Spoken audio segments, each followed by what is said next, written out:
الحمد للہ رب العالمین والصلاة والسلام على سید الانبیاء والمرسلین وعلى آلہ واصحابہ وازواجہ وذریتہ اجمعین،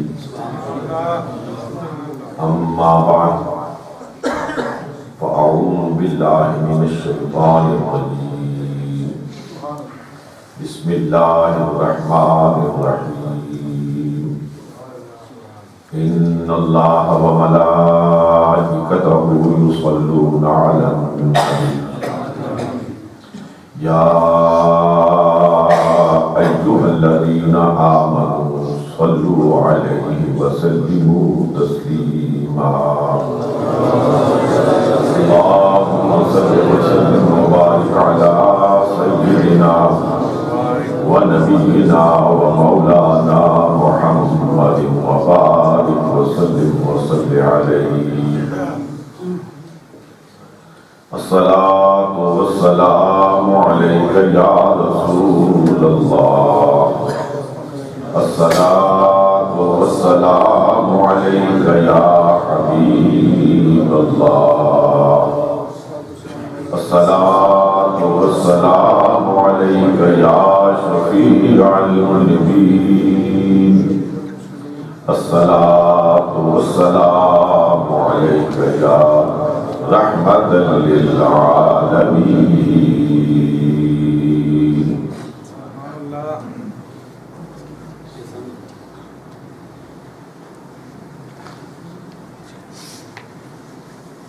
انتہائی قابل قدر علماء کرام،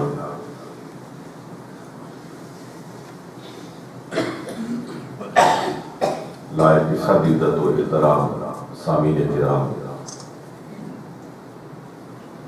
الحمدللہ آج ایک مرتبہ پھر اس مجددی سینٹر میں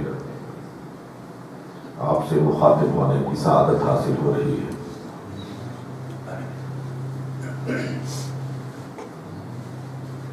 مجھ سے پہلے جو خطابات ہوئے ان میں سے دو خطاب مجھے سننے کا شرف حاصل ہوا۔ ایک میرے دیرینہ مشفق و مہربان میرے بزرگ دوست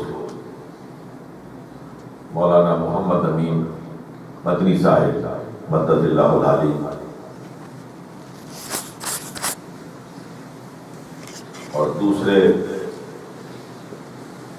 میرے عزیز محترم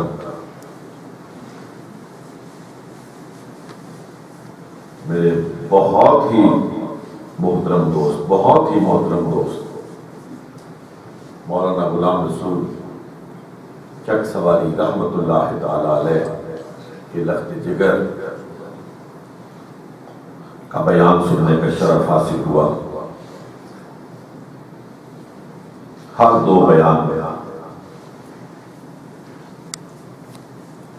موقع کی مناسبت اور وقت کی ضرورت ہے،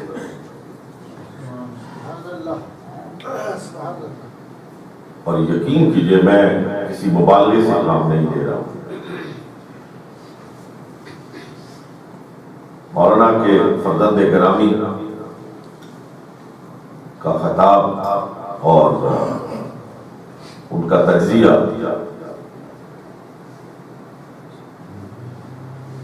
مجھے بے حد خوشی ہوئی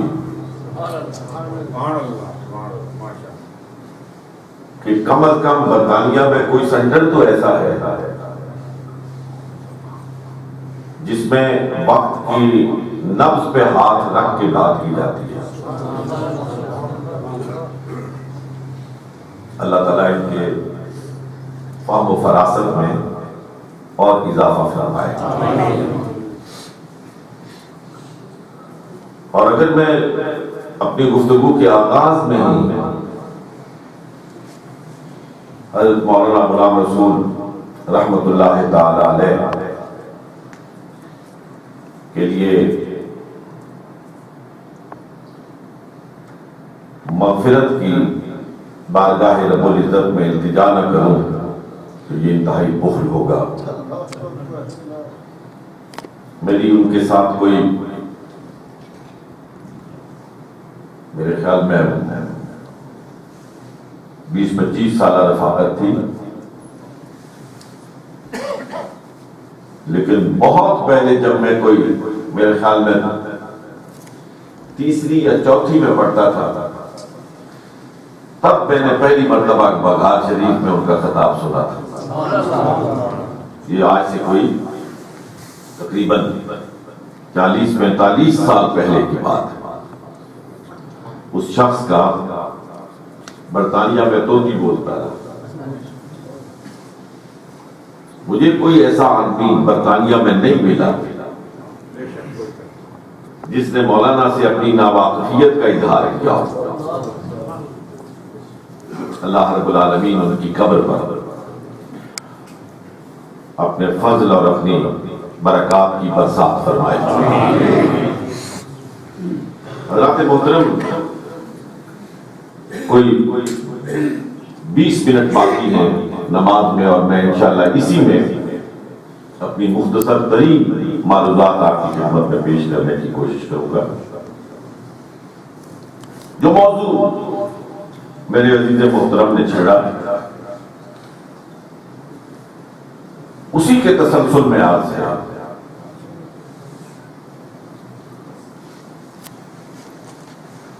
کہ معاندین اسلام نے ہمیشہ ایک نقطے کو بڑے اہم کے ساتھ اٹھایا ہے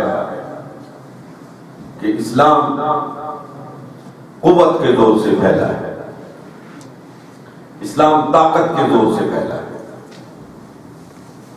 اور یہ جملہ زبان زد عام رہا کہ اسلام تلوار سے پھیلا ہے۔ یہ وہ گمراہ کن پروپیگنڈا ہے۔ کہنے والے کہتے ہیں کہ جھوٹ بولو اور اتنی کثرت سے بولو، اتنی کثرت سے بولو کہ لوگ اسے سچ سمجھنا شروع کر دیں۔ یہی کیفیت اس پروپیگنڈے کے ساتھ ہوئی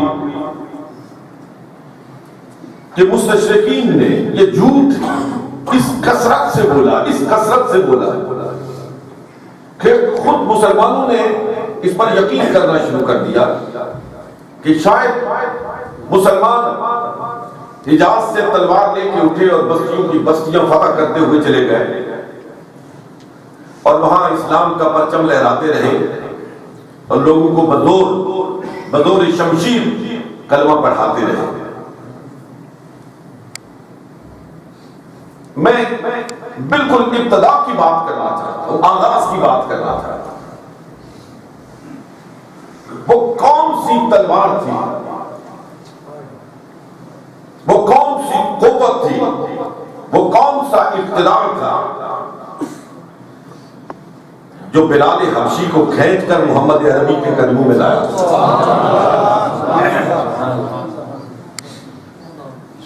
وہ کون سی قوت تھی کہ جس نے عمار اور یاسر کو مجبور کیا تھا کہ ان کا نام جانثاران مصطفیٰ کی فہرست میں لکھ دیا جائے؟ وہ کون سی طاقت تھی کہ حضرت سمیہ کے جسم کو 2 حصوں میں منقسم کر دیا گیا، لیکن جو ایمان کی شمع ان کے اندر جل رہی تھی کوئی بجھانے والا اس کو بجھا نہ سکا۔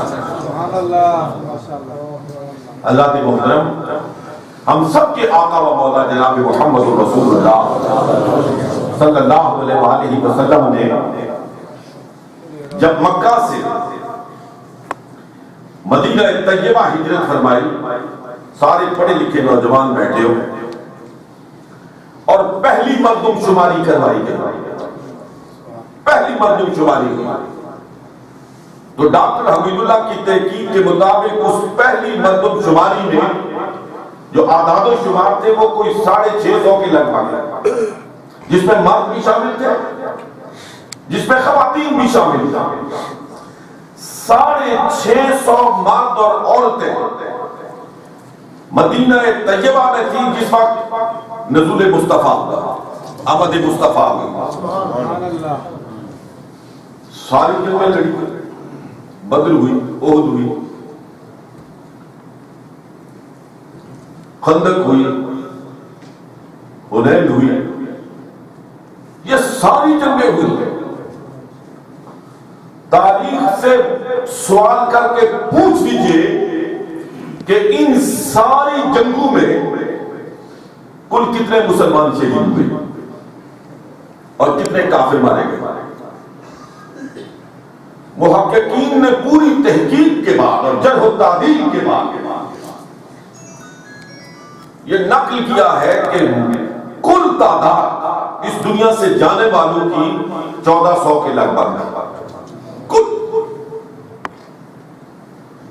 جن میں سے 600 سے کچھ کم اوپر مسلمان تھے جو شہید ہوئے، اور 800 سے کچھ اوپر نیچے کافر تھے جو واصل جہنم ہوئے۔ 1400 کچھ شہادت پانے والے اور کچھ واصل جہنم ہونے والے اس دنیا سے گئے، اور 1.5 لاکھ مربع میل زمین پر اسلام کا پریرا لہرانے لگا۔ اور جس وقت محمد عربی صلی اللہ علیہ وآلہ وسلم اس دنیا سے پردہ فرما رہے تھے تو کم و بیش 1.5 لاکھ محمد الرسول اللہ صلی اللہ علیہ وسلم کے جان نثار اس دنیا میں موجود تھے۔ سبحان اللہ، سبحان اللہ، ہلکا بردوش اسلام ہو چکے تھے۔ مجھے بتائیے کہ 1.5 لاکھ مربع میل زمین فتح ہو گئی، 1.5 لاکھ لوگ مسلمان ہو گئے، مکہ کی سرزمین جہاں سے بلال و یاسر کی چیخوں کی آواز آیا کرتی تھی، وہاں سے اللہ اکبر کی صدائیں آنے لگی، اور حرم کعبہ جہاں 360 بتوں کی پوجا ہوا کرتی تھی، وہاں ایک خدا کے سامنے لوگ سر بسجود ہو گئے۔ مجھے بتائیے یہ تلوار تھی یا خلق مصطفیٰ تھا؟ مجھے بتائیے یہ طاقت کا زور تھا یا اوصاف محمد رسول اللہ صلی اللہ علیہ وسلم کی طلسماتی انقلابی کیفیت تھی؟ ذرا سوچئے تو صحیح کہ اس ساری کیفیت کو پیدا کرنے کے لیے اور اس انقلاب کو لانے کے لیے محمد رسول اللہ صلی اللہ علیہ وسلم نے طاقت کا استعمال کیا یا وہ اوصاف محمدی کام آئے جن کو قرآن مجید فرقان حمید نے کہا کہ وَإِنَّكَ لَعَلَىٰ خُلُقٍ عَظِيمٍ، کہ اے میرے محبوب آپ کے سر اقدس پر خلق عظیم کا تاج رکھ دیا گیا۔ حضرات محترم، میرے عزیز محترم نے جیسے کہا یہی وہ اخلاق حسنہ تھا اور یہی وہ اوصاف محمدی صلی اللہ علیہ وآلہ وسلم تھے جن کے وارث یہ صوفیاء کرام تھے۔ مجھے تاریخ کے صفحات پر کوئی صوفی تلوار اٹھایا ہوا نظر نہیں آتا، اور حضرات تلوار سے جہاں اسلام آیا، تلوار والوں نے ہی وہاں سے پھر اسلام کا وہاں سے صفایا بھی پایا دیا۔ اگر آپ لوگ تاریخ سے شغف رکھتے ہیں تو آپ کے سامنے ہے اسپین میں طارق بن زیاد گئے، کشتیاں جلا کے گئے قوت کے ساتھ، وہاں اسلام کا علم لہرایا، لیکن طارق بن زیاد کشتیاں جلا کر اسپین میں داخل ہوتا ہوا بھی نظر آتا ہے، اور پھر اسی اسپین سے ابو عبداللہ ندامت کے ساتھ اپنا سر جھکایا ہوا واپس آتا ہوا بھی نظر آتا ہے۔ لیکن مجھے بتائیے کہ بر صغیر میں ایک مرد درویش اجمیر کے صحرا میں آ کے راجے کے استبل کے قریب اپنا ڈیرا لگا کے صبح دوپہر رات اور فجر کو اذان دیتا ہے، اور پوچھنے والا پوچھتا ہے کہ یہ بے ہنگم آوازیں لگانے والا کون ہے؟ اور بتانے والے اسے بتاتے ہیں کہ کوئی معلوم نہیں، ایک فقیر ہے لیکن صدائیں لگا رہا ہے، اور اس کی صدا پر دنیا کھینچی چلی آ رہی۔ اور پھر بر صغیر کی فضاؤں میں، بر صغیر کی ہواؤں میں، بر صغیر کے چپے چپے پر جس طرح اسلام کا نور پھیلا اور جس تیزی کے ساتھ پھیلا، حضرات محترم، نہ وہ محمود غزنوی کا کمال ہے، نہ وہ سلطان شمس الدین التتمش کا کمال ہے۔ مجھے بدری صاحب خلیق احمد نظامی کا لکھا ہوا وہ واقعہ یاد آ رہا ہے۔ ذاتا وہ لکھتے ہیں کہ سلطان شمس الدین التتمش جس وقت برسر اقتدار آیا تو وہ تخت پر سجدہ ریز ہو گئے، اللہ کے حضور سجدہ ریز ہو گئے، سر اٹھایا تو عمائدین سلطنت سے پوچھا کہ مجھے بتاؤ مجھے یہ حکومت کیسے ملی، میں کس طریقے سے اس تخت تک پہنچا۔ عمائدین حکومت نے عرض کیا کہ بادشاہ سلامت کو اللہ تعالیٰ نے وہ ذہانت عطا فرمائی، وہ فطانت عطا فرمائی، آپ وہ زیرک انسان ہیں کہ آپ نے اپنی استعداد اور صلاحیت کی بنیاد پر یہ مقام پایا ہے۔ کہا نہیں، ایسا نہیں۔ اس کی آنکھوں سے آنسو چھم چھم برسنے لگے۔ اس نے کہا میں بغداد میں ایک خاتون کے پاس ملازم ہوا کرتا تھا، یہ میرا بچپن تھا۔ مجھے اس خاتون نے ایک مرتبہ سودا صرف خریدنے کے لیے بازار بھیجا، میں وہاں پہ گیا تو دیکھا کہ لوگوں کا ایک ہجوم ہے اور ایک مرد درویش دور بیٹھا واز سنا رہا ہے۔ اس کے واز کی تاثیر ایسی تھی، اس کے الفاظ میں کشش ایسی تھی کہ میرے قدم رک گئے اور میں وہاں پہ بیٹھ گیا۔ واز سننے میں اتنا منہمک ہوا، انہماک کی یہ کیفیت کہ میں بھول گیا کہ میں کیوں آیا تھا، مجھے کس کام کے لیے بھیجا گیا تھا۔ جب واز ختم ہوا تو اس وقت میں نے جیب میں ہاتھ ڈالا تو جو اس میری مالکہ نے سودا خریدنے کے لیے مجھے رقم دی تھی وہ کوئی چور اچکا جیب میں ہاتھ ڈال کے نکال چکا تھا۔ وقت بھی اتنا گزر گیا، رقم بھی چلی گئی، بچہ تھا گھبرا گیا، میں بیٹھ کے رونے لگا کہ اب واپس جاؤں گا سخت سزا پاؤں گا۔ اتنے میں نے اپنے سر پہ ایک دستے شفقت محسوس کیا۔ میں نے سر اٹھا کے دیکھا تو وہی مرد درویش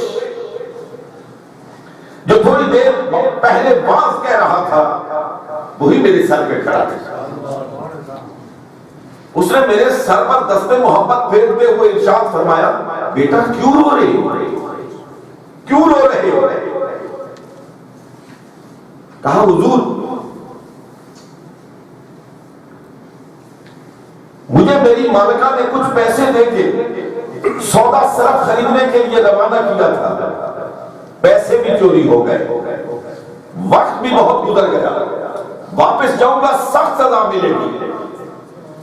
اس بزرگ نے اپنی جیب سے اتنے ہی پیسے نکالے، میرے حوالے کیے، اور حوالے کرنے کے بعد جو جملہ کہا، اور جسے خلیق احمد نظامی نے کہا کہ مجھے اسے سنہری حروف میں رقم کرنا چاہیے، اس بزرگ نے کہا بیٹا رو مت، یہ پیسے لو، سودا خریدو، اپنی مالکہ کے پاس جاؤ، لیکن ایک بات ذہن میں رکھو کہ جب تخت سلطنت دہلی پہ بیٹھو تو ہم فقراء کو نہ بھولنا، ہم فقراء کو نہ بھولنا۔ یہ جملہ کہنے والا کون تھا؟ یہ حضرت خواجہ معین الدین چشتی اجمیری رحمۃ اللہ۔ سلطان شمس الدین التتمش نے کہا میں اپنی ذہانت سے نہیں، اپنی فطانت سے نہیں، اپنی زیرکی سے نہیں، اپنی استعداد اور صلاحیت کی بنیاد پر نہیں، یہ تخت دہلی اس بزرگ کی زبان سے نکلے ہوئے الفاظ کا نتیجہ ہے۔ اللہ کے محترم، مجھے تاریخ دعوت و عزیمت میں وہ لکھا ہوا واقعہ یاد آ رہا ہے۔ یہ کون سی طاقت تھی، یہ کون سی قوت تھی، یہ کون سی تلواریں تھی، اور کون سی شریعت کا وہ انداز تھا کہ مسلمانوں کے سروں کو کاٹ کر ان کے ساتھ فٹ بال کھیلا جائے۔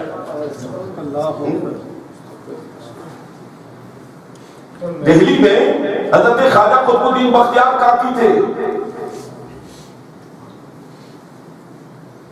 اور اجمیر میں خواجہ اجمیری تھے۔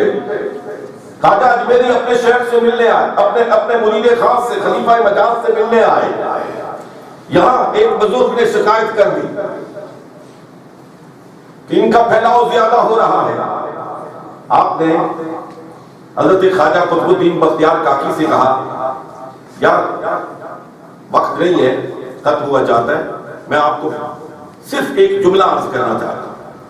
آج کل پیری مریدی پتہ نہیں کیا نہ کیا بن گئی ہے۔ درست کہا حضرت مولانا مدنی مدد اللہ العالی نے کہ رسم بن گیا ہے، رواج بن گئی ہے، اور کچھ ایک لین دین کا سلسلہ شروع ہو گیا ہے۔ یہ بہت دور کی بات ہے۔ یہ رشتہ بڑا عجیب رشتہ ہے۔ یہ رشتہ سارے رشتوں پر بھاری رشتہ ہے، اور اس رشتے کی حب اور اس رشتے کا تعلق اور تمسک، اس کو الفاظ کا جامع آپ نہیں پہنا سکتے۔ حضرت خواجہ اجمیری اپنے خلیفہ مجاز حضرت خواجہ قطب الدین بختیار کاکی سے کہتے ہیں بابا بختیار تم ہمارے ساتھ اجمیر چلو، ہم تمہارے سامنے ہاتھ باندھ کے کھڑے ہیں۔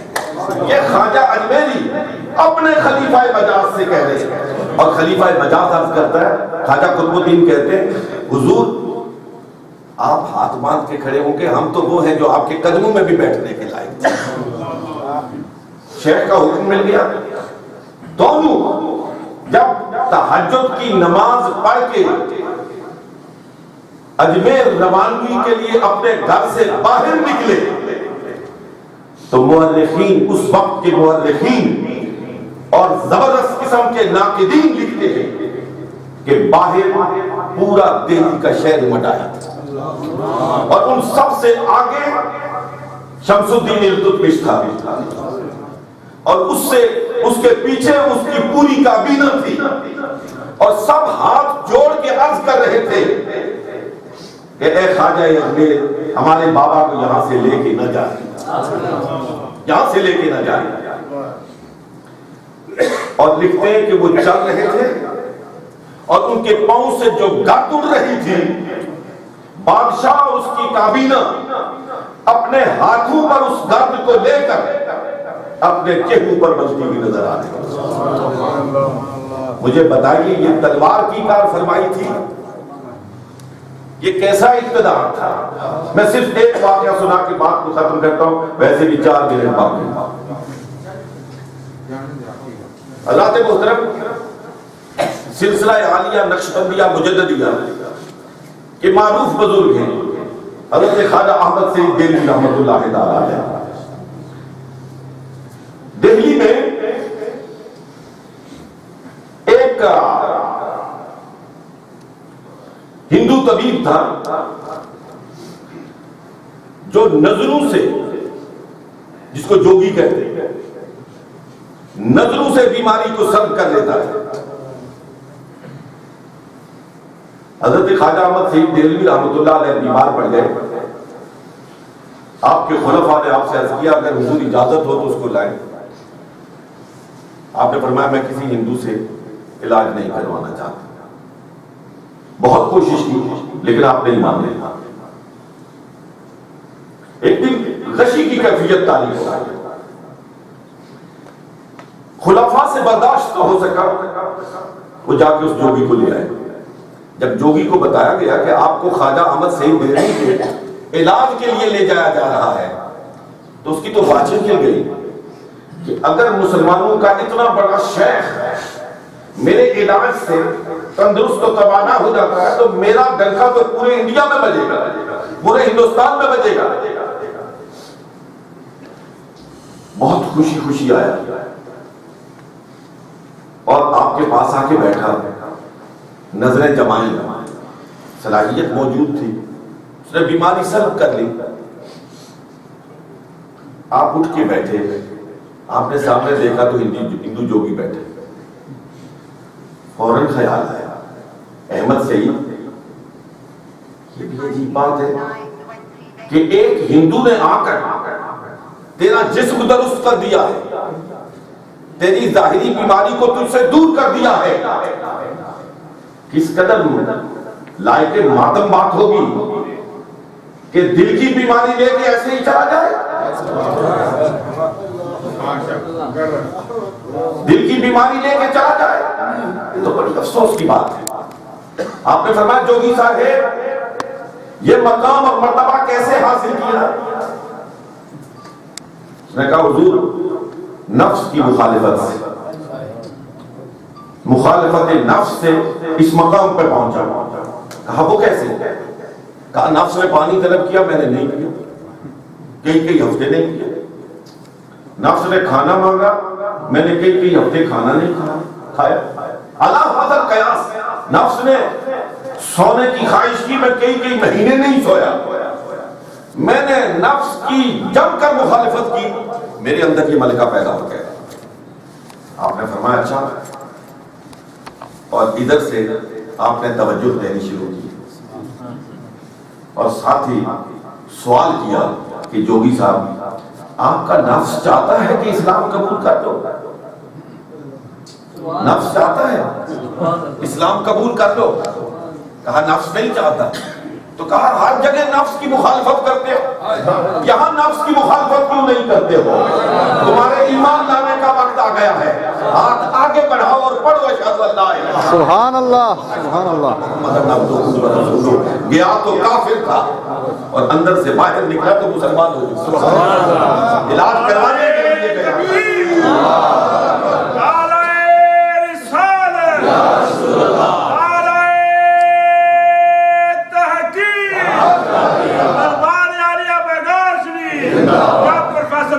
استقامت اور کرامت کی بات ہو رہی تھی، میں صرف ایک دو جملے آپ کی خدمت میں عرض کرنا چاہتا ہوں۔ یہ آج مجددی سلسلے کے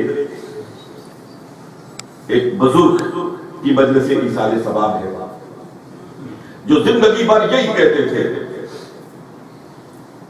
کہ میرا تعلق اہل سنت سے ہے، سنی ہوں، حنفی ہوں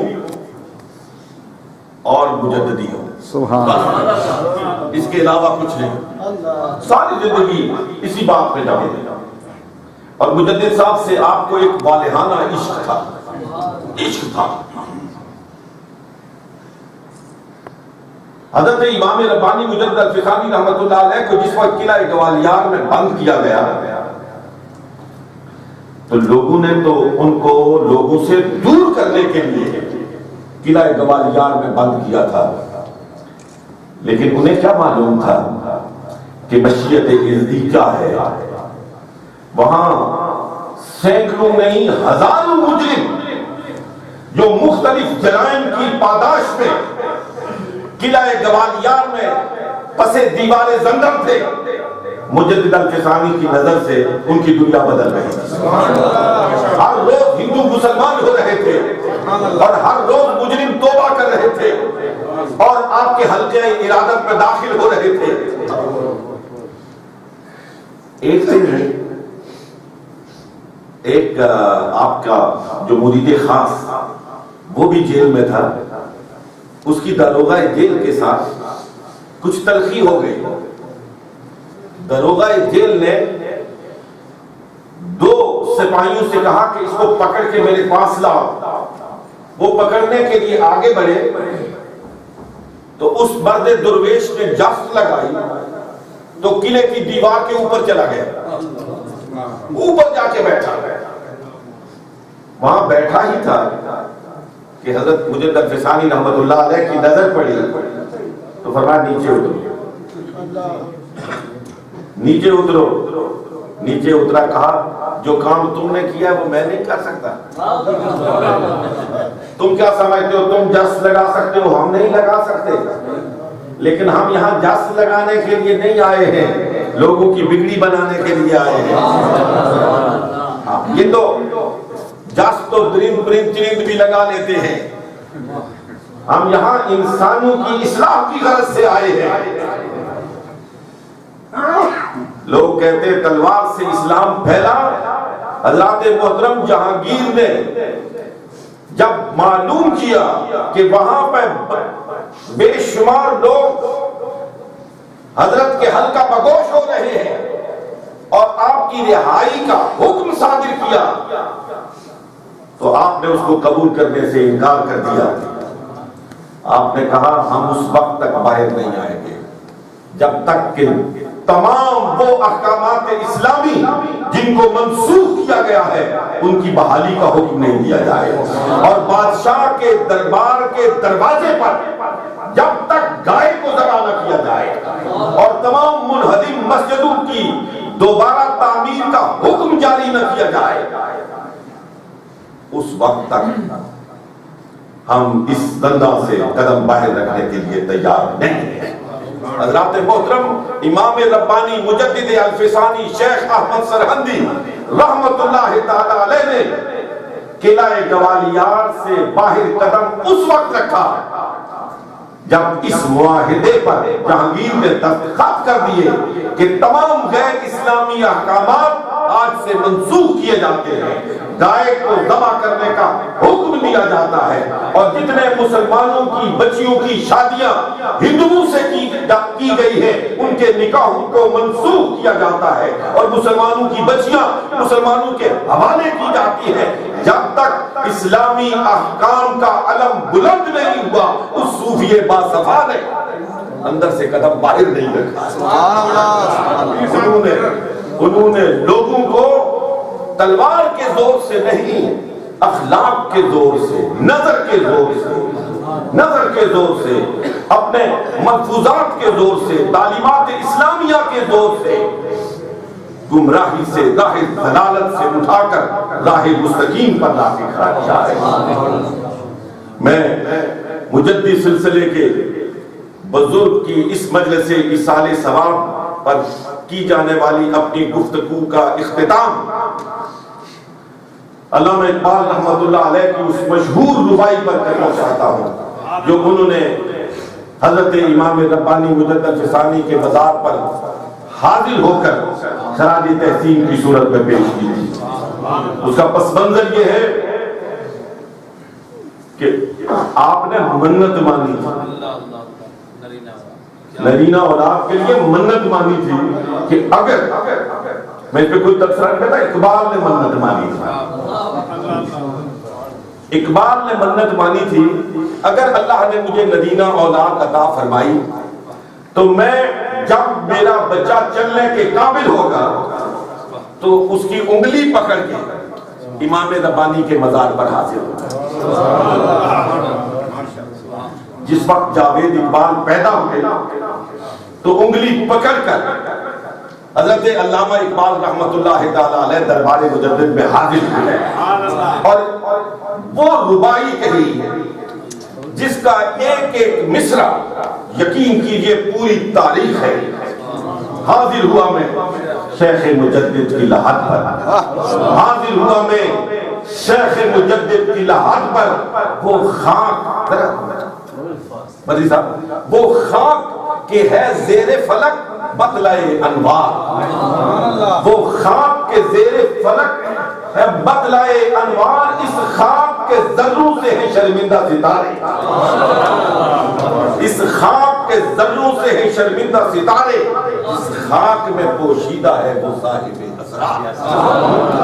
گردن نہ جھکی جس کی جہانگیر کے آگے، گردن نہ جھکی جس کی جہانگیر کے آگے، اور جس کے نفس گرم سے ہے گرمی حالات، وہ ہند میں سرمایہ ملت کا لگے پا، وہ ہند میں سرمایہ ملت کا لگے پا، اللہ نے بر وقت کیا جس کو خبردار۔ اللہ رب العالمین ہمیں صوفیاء اعظام کے ساتھ اپنے تعلق کو مضبوط تر کرنے کی توفیق عطا فرمائے، سچے اور سچے صوفیاء کے ساتھ، وہ صوفیاء جو اپنے اکابر اسلاف صوفیاء کی صفات کے امین ہیں، اور حضرات محترم ان صوفیاء کے ساتھ وابستہ ہو کر تعلق قائم کر کے اس راہ مستقیم کو اپنے لیے لاہے عمل بنا، جس کو اللہ رب العالمین نے محمد رسول اللہ صلی اللہ علیہ وسلم کی ذات کی صورت میں آپ کے سامنے پیش کیا ہے۔ میں ایک بات آخری ایک جملہ کہنا چاہتا ہوں، اور یہاں سارے پیروں سے تعلق رکھنے والے بیٹھے ہو، کوئی محسوس نہ کرنا، اس لیے کہ مجھے صرف اللہ کی رضا مقصود ہے۔ دیکھیے ایک بات ذہن میں رکھیے کہ کوئی پیر آئیڈیل نہیں ہے، میں پھر کہنا چاہتا ہوں کوئی پیر آئیڈیل نہیں ہے، آئیڈیل ایک ہے اور وہ محمد الرسول اللہ کی ذات ہے۔ جو پیر اس آئیڈیل کی کسوٹی پر پورا اترتا ہے وہ ہمارے سر کا تاج ہے، وہ ہمارے سر کا تاج ہے۔ اس کے پاؤں سے اٹھنے والی خاک دور ہماری آنکھ کا سرما ہے، اور جس کا تعلق ادھر سے نہیں ہے اس کا تعلق ہم سے نہیں ہے، جس کا تعلق ان سے ہے جس کی صبح ہے، جس کی شامیں، جس کی خلوت اور جلوت میں ایک ہی ذات کی شکل و صورت رہتی ہے، پھر اس کی شکل و صورت کو ہم اپنے سامنے رکھتے ہیں۔ حضرت سیدہ طیبہ طاہرہ عائشہ صدیقہ رضی اللہ تعالی عنہا کا مشہور فرمان ہے کہ جس وقت سرکار دو جہاں علیہ السلام رات کے پچھلے پہر عبادت فرمایا کرتے تھے تو آپ کے اندر سے ایسے آواز آتی تھی جیسے ہنڈیاں ابل رہی ہیں، جیسے ہنڈیاں ابل رہی ہیں۔ حضرات محترم یہ الفاظ کہ رات کے پچھلے پیر سرکار کا سجدہ ریزی کرنا اور خشوع اور خضوع کے ساتھ اس انداز سے کرنا کہ آپ کے اندر سے ہنڈیا کے ابلنے کی آواز آنا، یہ تو بخاری میں بھی موجود ہے، یہ مسلم میں بھی موجود ہے، لیکن وہ آواز کیسی ہوتی تھی یہ نہ بخاری میں سنائی دیتی ہے نہ مسلم میں سنائی دیتی ہے، نہ بخاری میں سنائی دیتی ہے نہ مسلم میں سنائی دیتی ہے۔ یہ الفاظ بخاری میں بھی موجود، یہ مسلم میں بھی موجود، یہ آواز سننے کے لیے ہم مرشد کی تلاش میں سرگرداں رہتے ہیں کہ الفاظ تو پڑھ لیے ہیں، ذرا اس ہنڈیا کی آواز کو بھی سن لیں وہ کیسی ہوا کرتی ہے۔ سرکار علیہ السلام محبت فرماتے تھے، کسی کو ہاتھ دیتے تھے، آج بھی میں کہیں کہہ رہا تھا، ہاتھ دیتے تھے، مصافحہ فرماتے تھے، جس وقت تک وہ نہ چھوڑے آپ نہیں چھوڑتے۔ ہمیں کسی ایسے شخص کی تلاش ہے کہ جو ہم سے ایسے ہی محبت کرے، ایسے ہی محبت کرے۔ سرکار کے پاس کوئی بیٹھتا تھا نا تو اس وقت تک اٹھتے نہیں تھے جب تک وہ نہ اٹھے، جب تک وہ نہیں جاتا۔ ہم بھی کسی ایسے محبت کرنے والے کی تلاش میں رہتے ہیں کہ جو پاس بٹھائے تو اٹھائے، جب ہم اٹھے تو اٹھے، وہ ہمیں اٹھنے کے لیے نہ کہے۔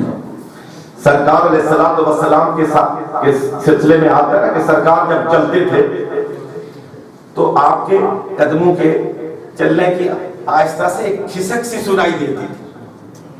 بس وہ کھسک سننے کے لیے ہم کسی کے قدموں کی تلاش میں پھرتے رہتے ہیں.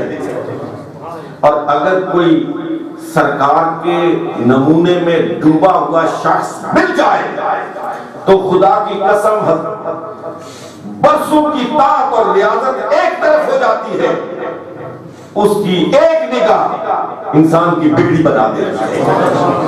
دم عارف نسیم صبح دم ہے, دم عارف نسیم صبح دم ہے, اسی سے ریشہ مانی میں نم ہے.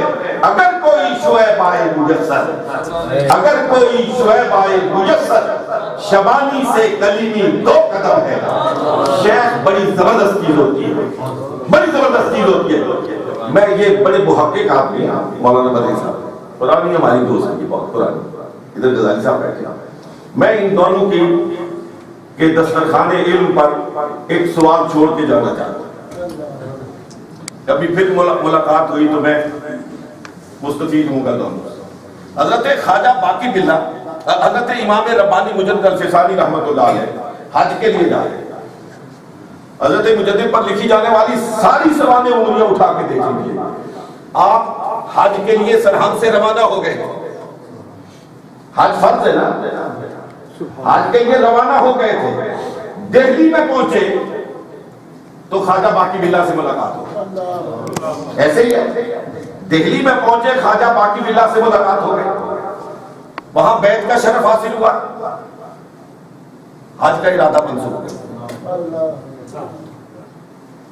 کیا حج کا فرض ثابت ہو گیا؟ دہلی میں خواجہ باقی باللہ ملے, وہاں تو اللہ کا گھر ہے, وہاں جانے کا ارادہ ترک کیا. کیوں کیا؟ اور وہیں خواجہ باقی باللہ کے ہو کر رہ گئے اور وہیں بیٹھ گئے اور کہا اگلے سال جاؤں گا. کیوں؟ بس اس کیوں پہ غور کرو تو مرشد کی ضرورت کھل کر سامنے آ جاتی ہے, کھل کر سامنے آ جاتا ہے, پتہ چل جاتا ہے کہ مرشد کیوں پکڑا جاتا ہے. مجدد الفسانی رحمت اللہ علیہ جیسا شخص جس نے سلسلہ نقشبندیت میں ایک نئی روح پھونک دی ہے اور جو سلسلہ نقشبندیہ کے ماتھے کا جوبر ہے, وہ جب شیخ کی بارگاہ میں پہنچتا ہے حج کا ارادہ ترک کر دیتا ہے, شیخ کی صحبت کو ترک نہیں کرتا ہے. اس پہ غور کیجیے گا ایسا کیوں ہوا. تو جب آپ غور کریں گے نا تو خود دریچے کھلتے چلے جائیں گے, اور جس کا کوئی شیخ نہیں ہے اس کو شیخ کی ضرورت کا اندازہ ہو جائے گا. اللہ رب العالمین مجھے آپ کو صوفیہ کے مسلک پر کاربند رہنے کی توفیق عطا فرمائے, اور صوفیہ کا پیغام ہمارا پیغام محبت, ہمارا پیغام محبت ہے. جہاں تک پہنچے صوفی درستگی کا نام نہیں ہے, تصوف بربریت کی راہ نہیں جاتا ہے, تصوف ظلم و ستم کے ذریعے شریعت نافذ نہیں کرتا ہے. صوفیہ آنکھوں سے, نظروں سے دلوں کی دنیا میں انقلاب برپا کر کے پورے بر صغیر میں اسلام کا جھنڈا لہرا دے.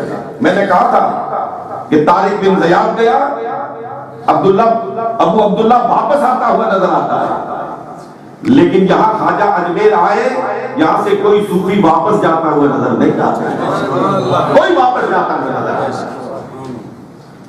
وہاں سے اسلام کے ساتھ جو ہوا سو ہوا, لیکن بر صغیر میں کئی آندیاں آئیں, کئی طوفان آئے, کئی تحریکیں چلی, لیکن خدا کی قسم ہندو,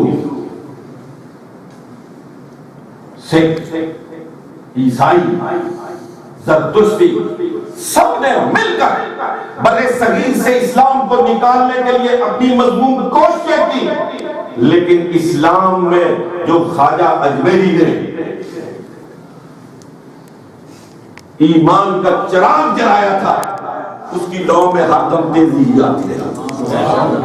اور آخری جملہ عرض کرنا چاہتا ہوں, کہ وہ پودا جو حضرت خواجہ اجمیری نے اسلام کا بر صغیر میں لگایا تھا، جب وہ تناور ہوا، جب وہ بڑا، وہ سایہ دار گھنا دار درخت بن گیا، تو پھر کچھ لوگوں نے اس کو کاٹنے کی کوشش کی، اس کے جڑوں سے اکھیڑنے کی کوشش کی۔ تو جس پودے کو چشتیوں نے لگایا تھا اس کو بچانے کے لیے پھر نقشبندی آ گیا،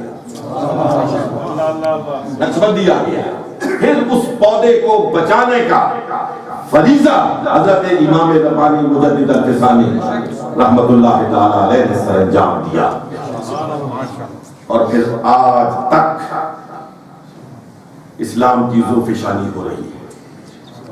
اور الحمدللہ اس وقت پورے عالم اسلام میں میں پوری جرأت کے ساتھ کہتا ہوں کہ تمام تر کمزوریوں کے باوجود، تمام تر سکم کے باوجود، بر صغیر کا اسلام عالم اسلام میں نمایاں اسلام، اس لیے کہ اس اسلام کے دیے میں تیل ڈالنے والے تلوار لے کر نہیں، محبت اور اخلاص کا تیل ڈالنے والے۔ اللہ رب العالمین ہمیں بھی وہی طریقہ اختیار کرنا نصیب فرمائے۔ وآخر دعوانا الحمدللہ رب العالمین۔